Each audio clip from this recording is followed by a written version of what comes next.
മോനെ കുക്കി, ഈ ചെറുക്കനത് എവിടെ? ഞാൻ ആരെങ്കിലും ബനാന മിൽക്ക് വാങ്ങിത്തരാന്ന് വല്ലതും പറഞ്ഞപ്പോ കൂടെ ഇറങ്ങി പോയോ?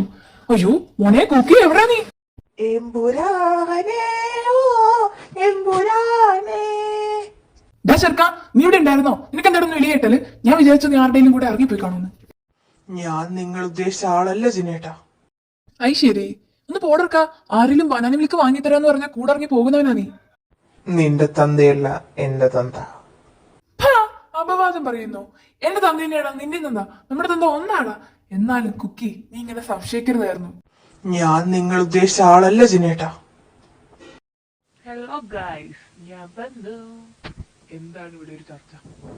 നിന്നെ കെട്ടിച്ചു വിട്ടാലോ എന്ന് ആലോചിക്കുമായിരുന്നു. എന്റെ വേളാങ്കണ്ണി മാതാവേ, അസ്തഫറുള്ള ശിവ ശിവ, നിങ്ങൾക്ക് എപ്പോഴെങ്കിലും ഇങ്ങനെ തോന്നിയല്ലോ ചിന്നേട്ടാ? ഞാൻ എത്ര പള്ളികളും അമ്പലങ്ങളും ഇങ്ങനെ നേർച്ച ചെയ്ത് നടക്കുന്നുണ്ടെന്ന് അറിയാമോ? നിങ്ങൾ ഇതൊന്ന് പറയാനായിട്ട്. നിങ്ങൾക്കിപ്പോ എന്നോട് ട്രൂ ലവ് ആയിരുന്നല്ലോ. ഒന്ന് പോടാ. ഞാൻ കെട്ടാതെ നിന്നെ ഒന്ന് കെട്ടിച്ചു വിടുന്ന പ്രശ്നമില്ല. ഞാൻ കെട്ടിയിട്ട് നീയൊക്കെ കെട്ടിയാ മതി. അല്ല പിന്നെ എടോ കാലമേടം ചിന്നേട്ടാ, എന്നാലും നിങ്ങൾക്ക് എങ്ങനെ തോന്നി എന്റെ മുഖത്ത് നോക്കി ഇങ്ങനെ പറയും? ഞാനിത് എങ്ങനെ സഹിക്കും? ഈ പണി കൂക്കി ചെയ്യില്ല, നീയും ചെയ്യില്ല. എന്ത് പണി? ജിനേട്ടാ, ഞാനൊരു കാര്യം പറഞ്ഞേക്കാം. ഞാൻ ഇപ്പൊ വന്നിട്ടുള്ളൂ, എനിക്കൊന്നും ചെയ്യാൻ പറ്റൂല. നിങ്ങൾ വേണമെങ്കിൽ ചെയ്തു.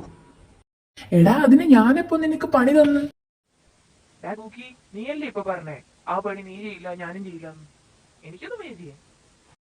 എടാ ഹോബി, ഇവനെ കാര്യമായിട്ട് എന്തോ പറ്റിയിട്ടുണ്ട്. എന്തൊക്കെയോ പറയുന്നുണ്ടായിരുന്നു. നേരത്തെ അവൻ പറയുവാണേ നിന്റെ തന്തയല്ല എന്റെ തന്താന്ന്. ആ, അങ്ങനെ പണ ഇപ്പഴല്ലേ കത്തിയത്. ഇത് എമ്പുരാൻ കണ്ടിട്ടേ ചെറുക്കന് ഭ്രാന്തായതാ. അതിന്റെ സൈഡ് എഫക്റ്റാ. ആരിവിടെ